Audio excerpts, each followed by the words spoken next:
Bismillahirrahmanirrahim. Assalamualaikum warahmatullahi wabarakatuh.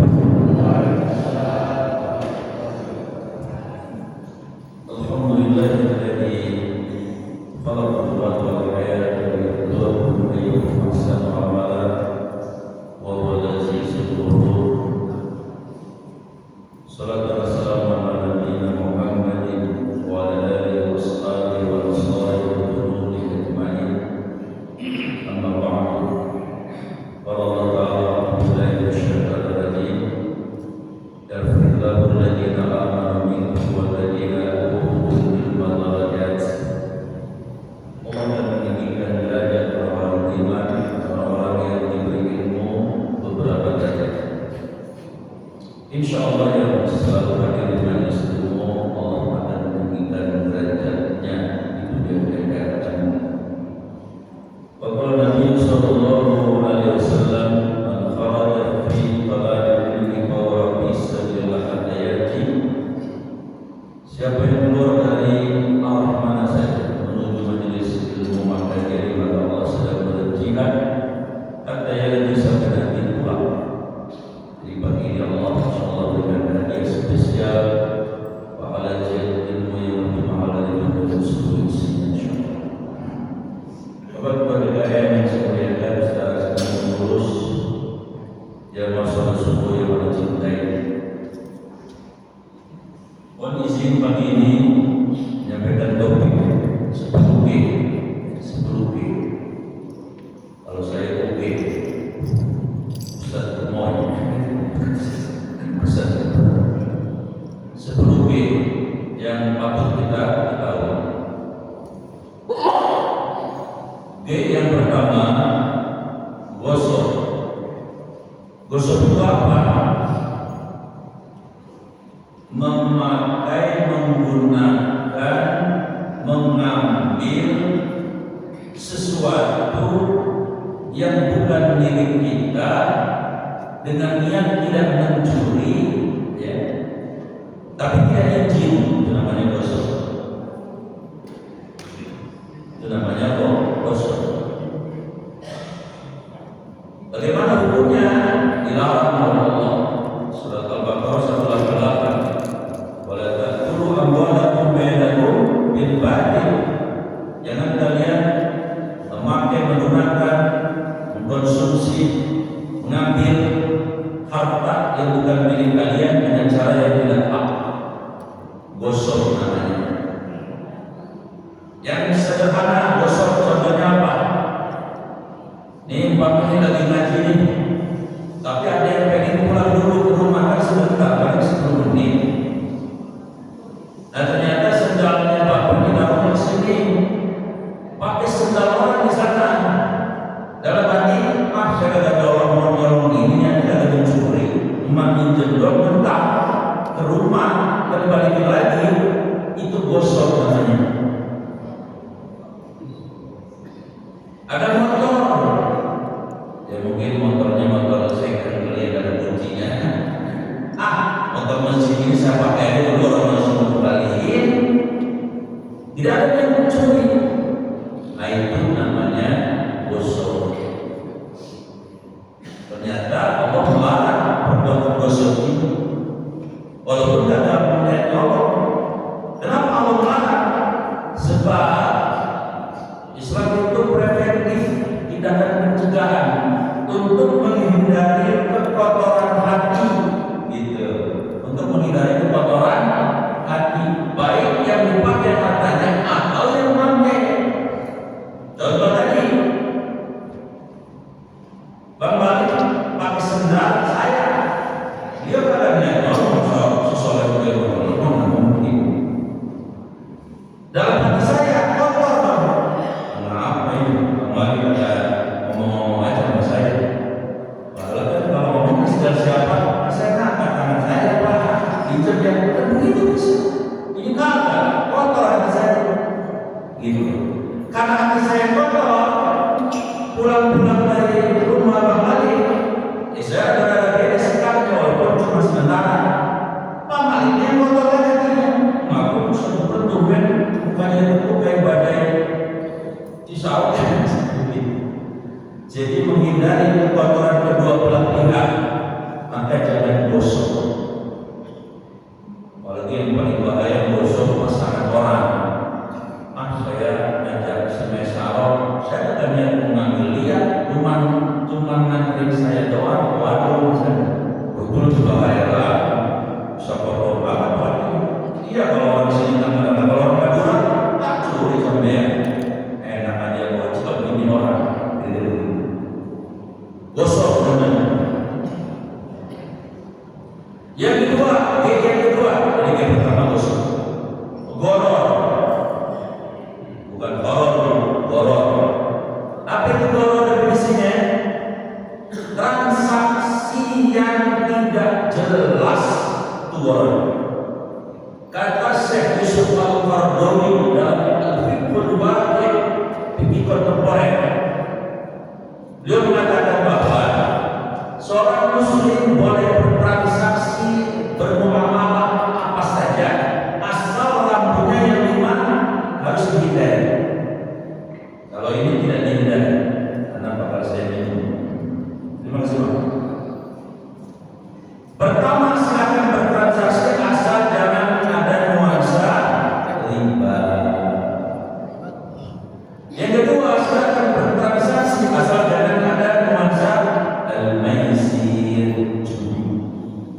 Yang ketiga, silakan bertransaksi asal jangan ada nuansa penipuan.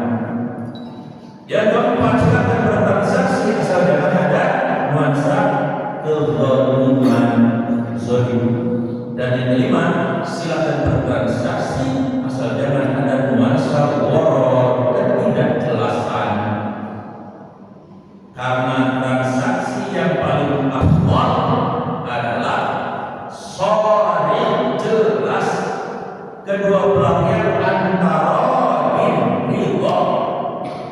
Bahkan ada khiyar sebelum memutuskan, silakan ini dulu konsumen supaya ada keberkahan diri. Kalau orang ada buru-buru khiyar, barangnya yang belum ada. Contoh orang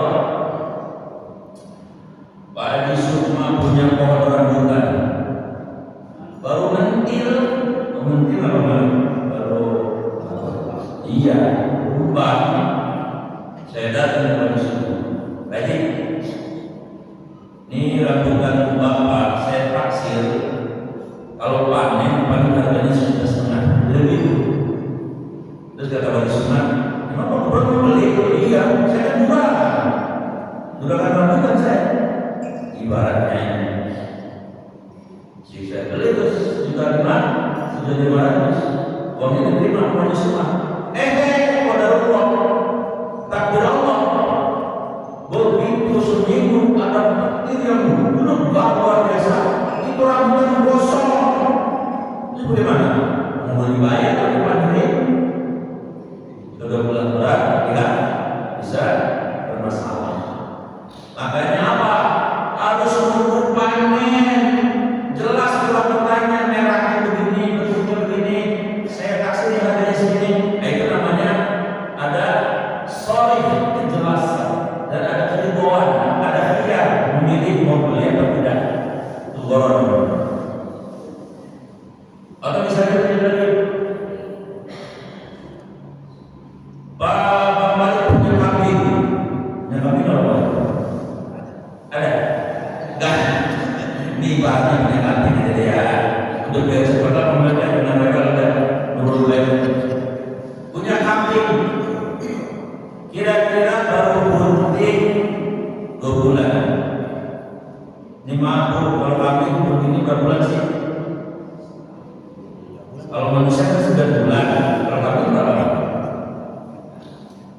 9 juga ya baiknya. Sudah tahu. Anggap saja 2 bulan. Saya bilang kepada Bang Malik ya, ini kambing romanya kayaknya bakal cakep nih. Terus saya beli ya, baru 2 bulan, apa? Saya beli ya. Ini saya beli aja dah 2,5 juta kalau layar. Padahal belum lahir.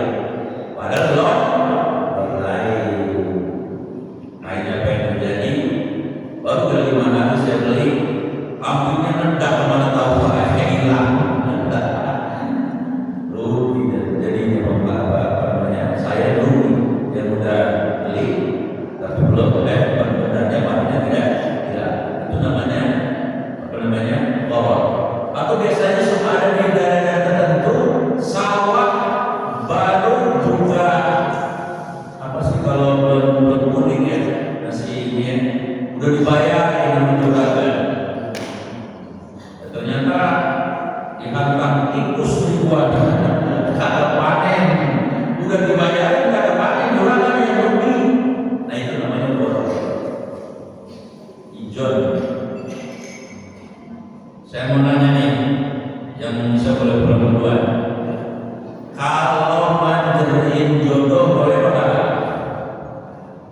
Manjarin jodoh. Bang Balik punya anak gadis baru kelas 3 SD. Saya punya anak laki. Saya bilang Bang Balik, ini anak Bang Balik jodohin sama saya ya. Jodohin sama saya. Boleh apa kata Bang Balik? Kagak boleh. Sebab orang tua silakan memfasilitasi mencarikan jodoh juga boleh yang terbaik, tapi izin mau tidak mau amas guys dimintain izin. Ibu waktu dulu nikah dimintain izin nggak sama bapak ibu? Ya, tertua bagaimana lupa. Tertua itu paling dia. Tapi kayaknya ada yang dia berusia diizinin dimintain izin dijodohin sama si Mimun. Bukan terjadi perminyakan juga dari dorong-dorong, jadi saya kata mau. Tidak boleh, kecuali ada masalah agama yang besar seperti Nabi Muhammad itu dengan putrinya Sayyidina Abu Bakar, Aisyah, itu dari mulai kecil karena ada masalah agama, bahkan Allah sendiri menjodohkan Rasulullah dengan Ibunda Aisyah. Itu namanya Allah melarang itu di surat An-Nisa 29. Teksnya sama dengan ayat ini. Wala taqulu riba. Jangan memakai, menggunakan, mengkonsumsi harta atau milik orang lain dengan cara yang batil. Goror. G yang kedua. G yang ketiga, ghaflah. Apa arti ghaflah? Lalai, melupakan. Di surat Munafiqun ayat 9 Allah berfirman, "A'udzubillahi minasyaitonir rajim, ya ayyuhalladzina amanu la tulhikum amwalukum wa la auladukum an dzikrillah wa may yaf'al dzalika faulaika humul khasirun." Hai orang-orang yang beriman, janganlah hartamu, bisnismu, usahamu, perusahaanmu, laundrymu, kontrakanmu, yang lain-lain melalaikan dari aku kata Allah. Siapa berbuat demikian rugi dia. Kenapa rugi? Ya, dunia cuma setetes. Dunia cuma setetes. Allah itu kan punya rahmat 100. Kata Allah, aku simpan yang 99 buat nanti di akhirat. Yang satu aku bagi semua makhluk, sehingga semua makhluk bisa saling menyayangi, saling mencintai, kemudian saling memberi, saling merasakan kenikmatan satu dengan yang lain, dengan makanan, tempat tidur, apa saja fasilitas dunia ini. Cuma satu dibagi-bagi.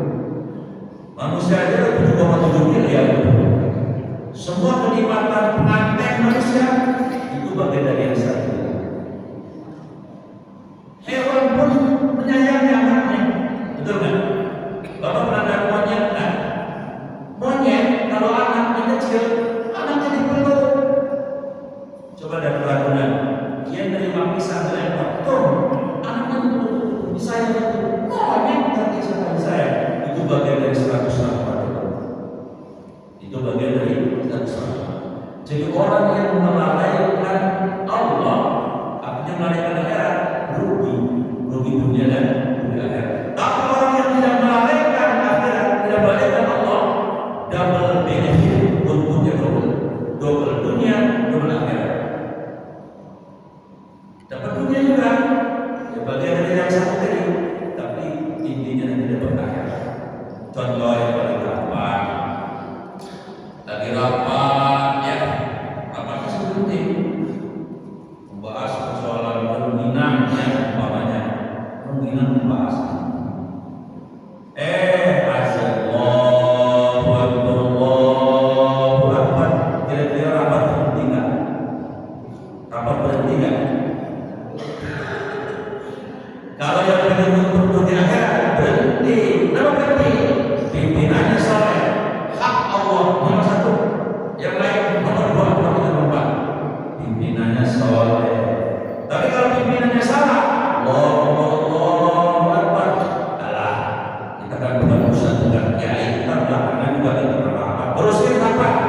begitu.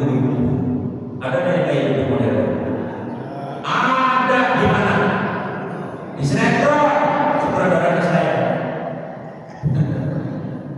Jadi jangan sebenarnya kalau diingatkan gitu, dalam keadaan apapun yang namanya harta, usaha, bisnis, pekerjaan, anak bahkan anak buah bahkan itu bukan masalah, haknya Allah dulu masalah. Karena kita bisa bernapas setiap menit juga, dan detik itu adalah karena Allah yang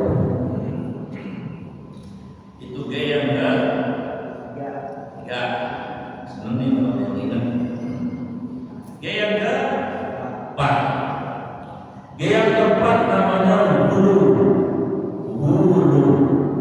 Gulu artinya kalau bahasa Sundanya kagina, keterlaluan, berlebihan. Ya, dalam segala hal. Bahkan ada seorang yang dijuluki sebagai bapak kedokteran Palestina. Dr. Bernard Jensen, pakar kedokteran dan dijuluki bapak kedokteran Palestina. Kenapa dijuluki bapak kedokteran Palestina? Karena biasanya pengobatan itu biasanya disiplin, dipisah. Ada pengobatan barat, ada pengobatan timur, itu biasanya persepsi kita selama ini. Kalau yang barat identik dengan apa? Obat kimia, paracetamol, yang ini bang Malik yang kolesterol apa aja pinsan apa namanya dia, ya pokoknya atau yang apa itu berarti memakai itu ya, aku masih muda yang memakai ya pokoknya yang kimia itu kemudian operasi itu pengobatan baru identik dengan itu karena memang buku besarnya mengajarkan begitu. Dokternya si soleh kayak apa juga kalau belajarnya begitu ya begitu. Ada lagi sebenarnya kedokteran pengobatan timur biasanya diwakili oleh dua entitas, China, Islam. China identik misalnya dengan akupuntur. Jadi kan begitu ya. Apa namanya kalau begitu?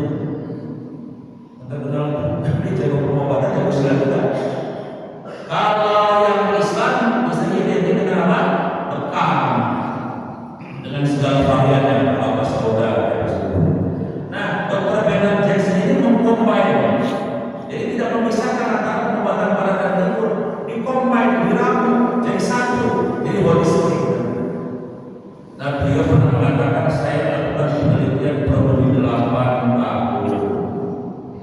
Ternyata karena beliau penelitiannya patologi penyakit ya, penjelasan tentang penyakit itu salah satu penyebab yang signifikan pada sakit itu kata beliau adalah makanan dan minuman. Makanan dan minuman cocok kompatibel dengan sabda Nabi Muhammad SAW. Masalah Allah fil badan, sumber sakit penyakit itu salah satunya ada di lambung, di perut. Pantas kemudian Allah berfirman di surat Al-A'raf ayat 31, apa bunyinya? Ya bani Adam, wahai anak cucu Nabi Adam, wudu zinatakum inda kulli masjid. Kalau ke masjid kata Allah pakai pakaian yang bagus, bagus tidak harus mahal. Kalau ngikutin Nabi warnanya sedangnya putih. Saya warnanya tadi saya bilang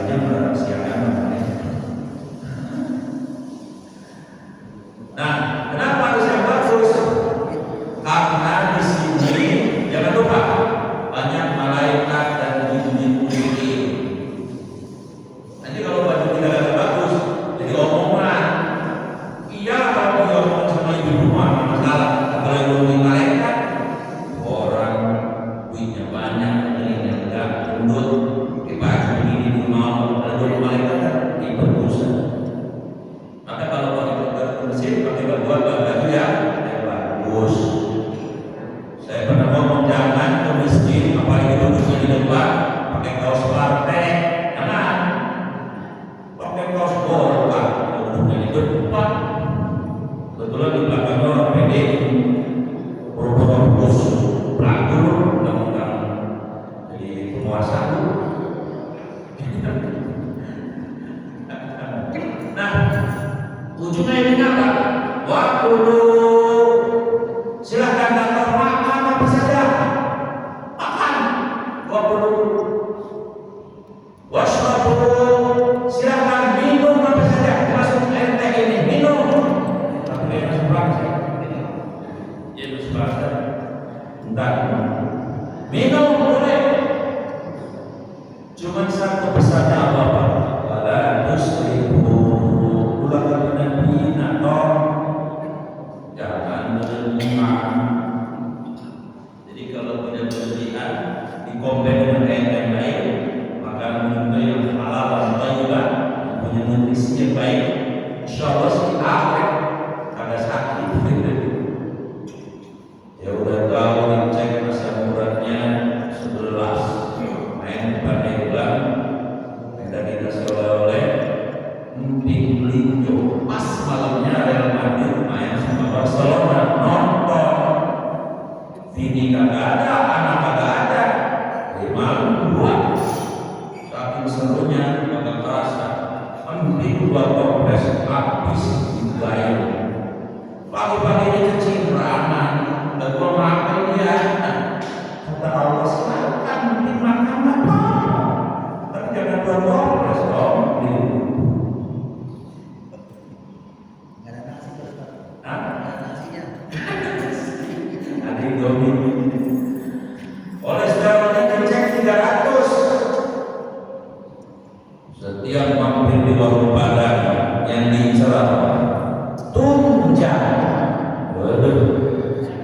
Pak, saya kasih tahu tuh, itu depan ITC ada simpang raya, mampir dari situ. Saya pernah diajak teman saya makan itu sama kejiwaan orang saja. Masya Allah, itu tunjang legit. Sampai nama saya, bahaya tadi. Iya,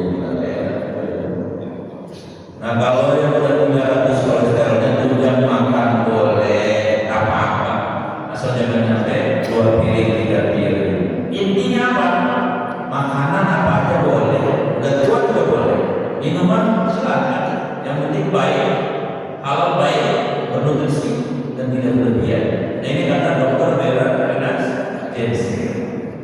Itu dalam hal makan minuman berlebihan itu dilarang dulu, apalagi dalam urusan agama. Bu, Pak, saya mau nanya, ada nggak sampai hari ini orang yang berlebihan dalam urusan agama sampai kemudian tega memponis saudaranya yang semuslim kafir? Ada nggak gitu? Ada. Benihnya dari mana ini? Benihnya dari zaman Sayyidina Ali. Kalau dari zaman Rasul, tapi yang paling dramatis dari zaman Sayyidina Ali jadi khalifah. Waktu Sayyidina Ali jadi khalifah, gubernurnya siapa? Muawiyah di Damaskus, yang sekarang tempat negara dibangun Syria, Palestina dan Jordania. Memberontak Muawiyah. Begitu memberontak, perang. Begitu perang, yang namanya Muawiyah kan memberontak, gubernur Allah terdesak Muawiyah. Begitu terdesak, angkat Al-Quran, tanda cinta damai. Damai, kemarin itu namanya saudara saya, damai. Makanya yang namanya damai ini ada pengikut Imam Ali yang sebel bin kesel alias dopol bin sewot atau sewot. Kata mereka, Imam Ali apa ya? Kan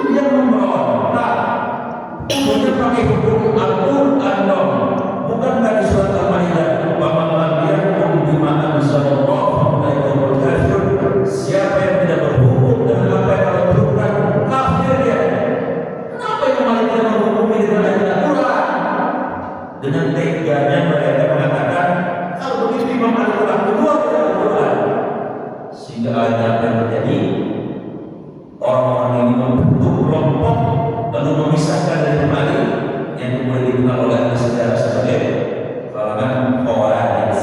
Dari kata kharaja yang kedua dari bahasa Imam Ali. Mereka kemudian punya keyakinan pelaku dosa besar kafir. Kayaknya hari ini juga ada dari kayak model asal kata ngikutin dia kelompoknya rumah neraka harus bilang benda itu namanya dulu ya, mohon maaf, sesoleh apapun kita umrohnya 666 kali, hajinya 136 nyampe apa ya, jangan ada banyak 60 kali banyak, sedekahnya 16 kontrakan, coba 16 kontrakan berapa? Tapi dia mengkafirkan saudaranya yang sama-sama Islam, yang satu adalah semua mana hapus. Itu bahaya. Maka Imam Syafi'i mengajarkan kita, para ulama mengajarkan kita, mari kita bersatu dalam akidah, bertoleransi dalam khilafiyah, dan punya prinsip antum khairun minni, kalian bisa jadi lebih baik dari saya. Karena baik saya, golongan saya, jamaah saya khairun, lebih baik dari kalian. Makanya sudah terkontaminasi penyakit kakinya 14 bisu iblisan. Jadi tidak boleh berpihak dalam urusan negara. Namanya yang dulu geyang gelap.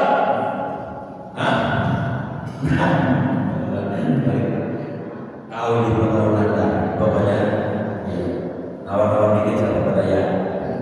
Yang kelima yang keenam adalah riba. Surat Al-Hujurat ayat 12. Ya ayyuhalladzina amanu ijtanibu katsiran minadh dhann. Hai orang-orang yang beriman,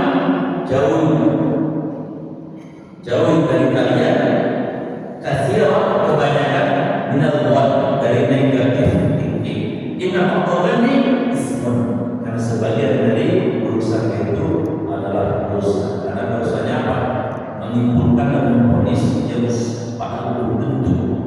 Mulai kita Allah, jangan kita kalian satu di antara kalian dan yang lainnya. Ayo kita akan bermain Allah lagi. Maka kalian makan bangkai saudara yang sudah jadi mayat. Bangkai itu niscaya kalian akan tidak menyukainya. Itu namanya ada riba yang diperbolehkan di mana? Ketika menghibai orang yang berbuat zalim. Tujuannya dua, menghindari supaya orang lain tidak ketimpa kezalimannya. Yang kedua, supaya orang lain tidak menduplikasi kezalimannya. Itulah mengapa Allah menceritakan tentang Abu Lahab. Allah sendiri bercerita tentang Ramses II Firaun, tentang Haman, tentang Qarun, tentang Namrud. Itu ada tujuannya. Yang kedua, ada riba bahkan berpahala. Riba berpahala coba. Apa itu riba berpahala? Ketika kita ingin mendapatkan keterangan yang sangat penting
ilmu duduk di trotoar, maksudnya rajin sholat.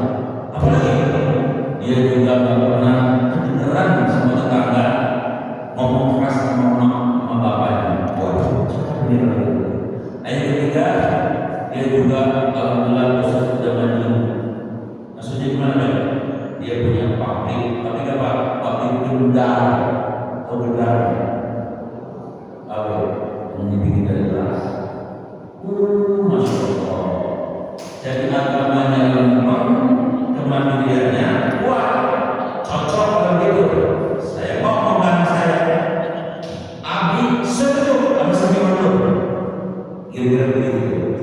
Tapi kalau misalnya faktanya seniornya jelek, udah diceritain. Cuman Pak Ustaz, saya gimana Pak? Terus mereka bisa jujur supaya saya bisa mengambil kesimpulan. Cuman dia suka suka apa Ustaz? Suka main ceki, main ceki. Nah, ketika beliau menyampaikan kepada saya, dia berpahala. Kenapa? Karena saya terselamatkan,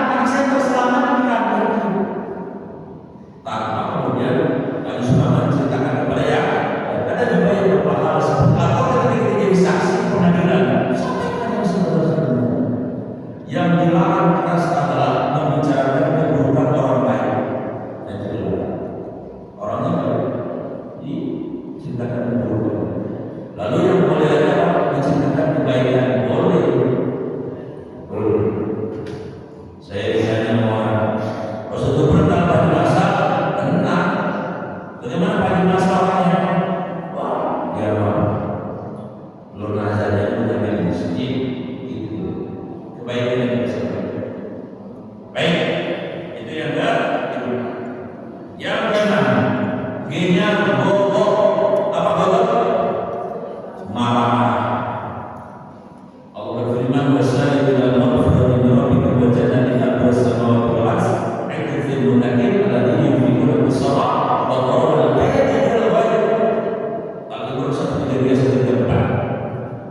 Jadi, dari sampaikan katanya dalam hadis yang Baihaqi, al-aqlu jawhar. Akal itu adalah permata. Yuzaluha, tapi akal ini bisa hilang dengan bilullah, dengan marah yang tidak beralasan.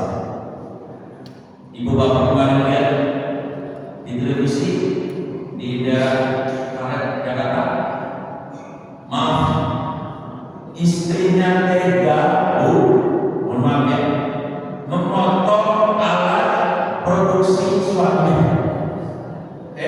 Coba lihat gimana kemarin kalau dipotong begitu? Hah? Dipotong gara-gara apa? Lakinya selingkuh.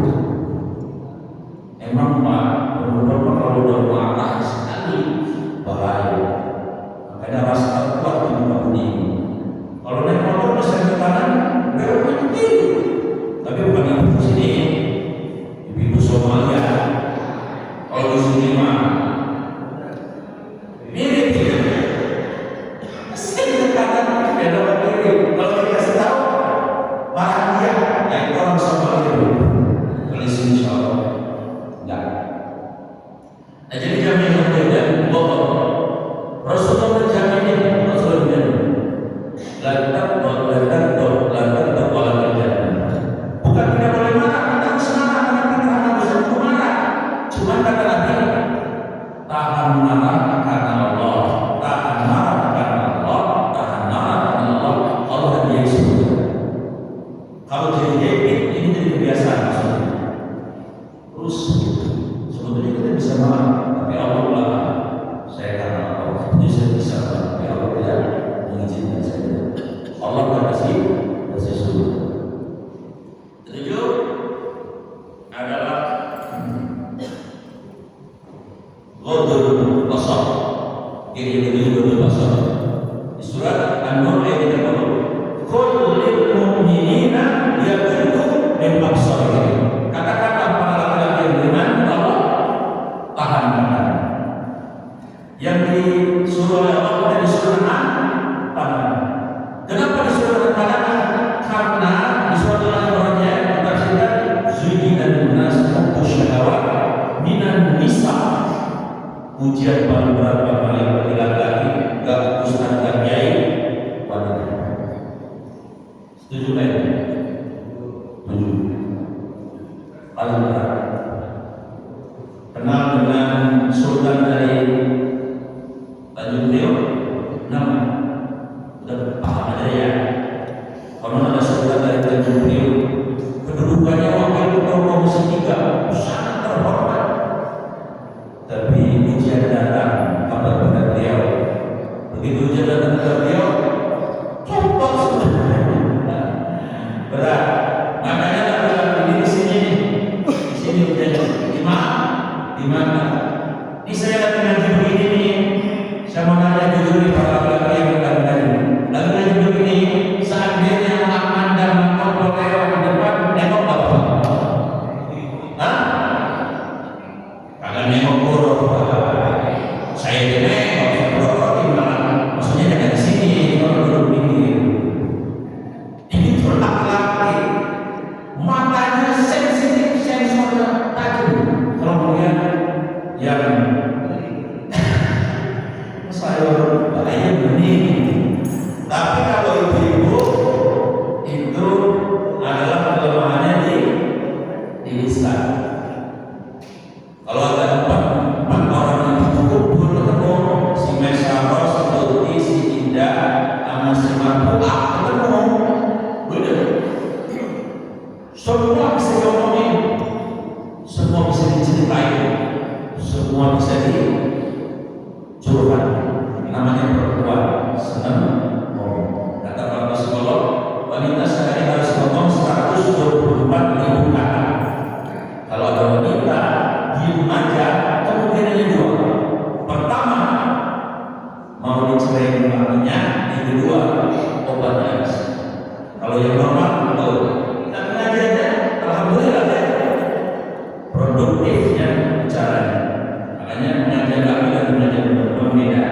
Kalau disuruh laki-laki harus kita tahu. Kalau mengajar laki-laki memang ada yang nanggung juga sih dari daerah. Tapi kalau mengajar ibu, alhamdulillah biasanya kenapa? Karena ustaznya ceramah, ada yang ikut tausiah, tapi bukan ibu sini, ibu Brazil ya. Oleh ibu sini mah tuh lihat.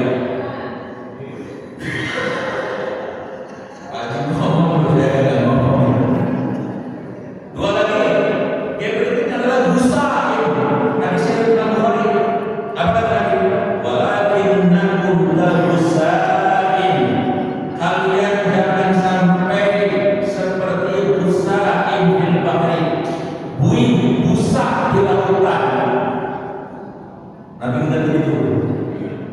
Kayaknya sekarang terjadi. Bayangin, negara Oki 53. Oki Pak 53. Liga Arab 23 negara. Kalau dikumpulin 2,2 miliar. Sampai akhirnya ngurusin 16 juta orang Israel kagak beres. Kenapa? Kabusa'in. Karena tidak seperti busa di lautan terombang ambing. Kenapa kita seperti busa? Kata Nabi, karena kalian terjangkit penyakit al-wahnu. Apa kalau hubbud dunia? Raja-raja Arab kan sangat mencintai dunia luar biasa. Konon kamar mandinya dari emas. Sehingga ketika bercinta dunia, takut perang. Kalau berani perang, nggak usah lewat negara. Buat negara kalau berani. 9. Reiskan ke-9 Al-Hijrah di surat Az-Zumar ayat 10. Rabbana ighfir lana, wahai Tuhan kami, ighfir lana, ampuni kami, wa li ikhwanina alladziina sabaquna bil iman, dan ampuni orang-orang beriman sebelum kami, wa la taj'al fi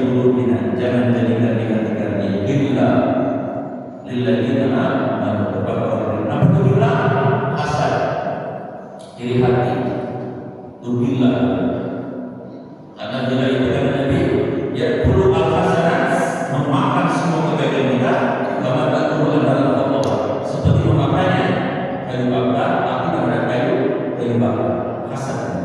Satu-satunya obat supaya kita jadi hati adalah apa? Untuk diburukan manusia atau diburukan manusia. Orang itu dikaruniai kelebihan apapun Allah yang ngasih, jangan protes minta sama Allah agar sama mereka boleh, tapi jangan protes apalagi marah sama yang dikasih. Lalu yang sama Allah mau protes sama Allah dia sama Allah hasan jauh. Apakah pernah orang sana tetangganya beli orderan subang atau subang panas dulu, tetangganya katanya berusaha beli tanah di Ciseeng 30 meter waktu dari malam sampai jam 7 juga bersebu-sebu. Jadi dikasih dokter kalau penyakit apa-apa dokter orang obat saya pakai dari malam dokter sekarang bersebu-sebu coba cek penyebabnya saya medis.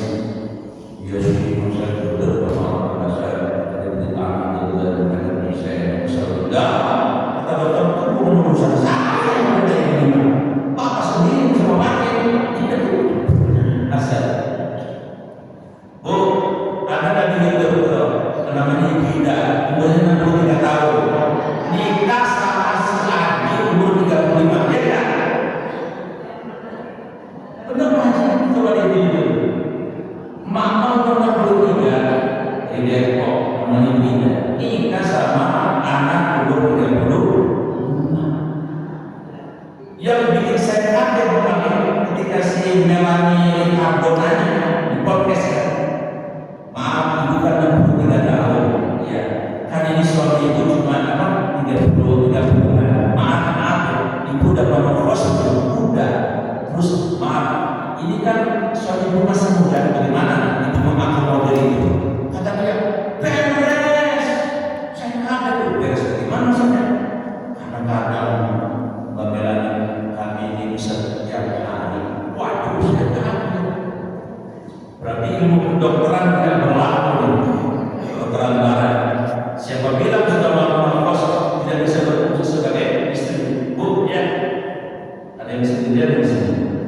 Nah, 63 aja masih dapat 35. Kalau yatim maka kalau sudah bohongin ya, yatim memang banyak begitu. Ini ibu banyak dan ternyata masih bisa memenuhi kewajiban sebagai seorang istri patah ini kedokteran barat ini.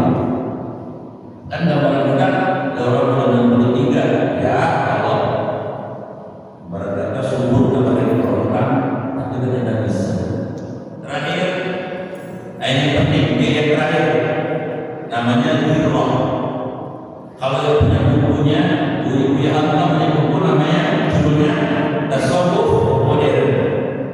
Beliau mengatakan begini, kalau ada orang Islam tidak punya Dirroh, cemburu terhadap agama, pakai dasar saja.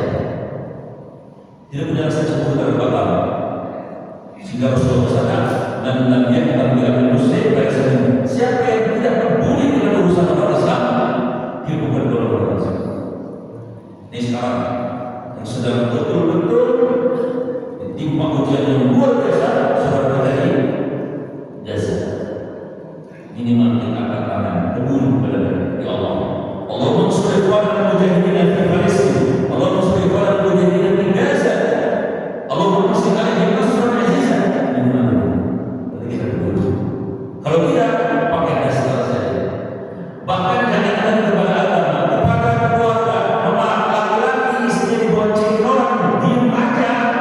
Dayus katanya, la yadkhulul jannah, laki-laki tidak masuk surga. Pertama, mudbil khamr, pecandu narkoba.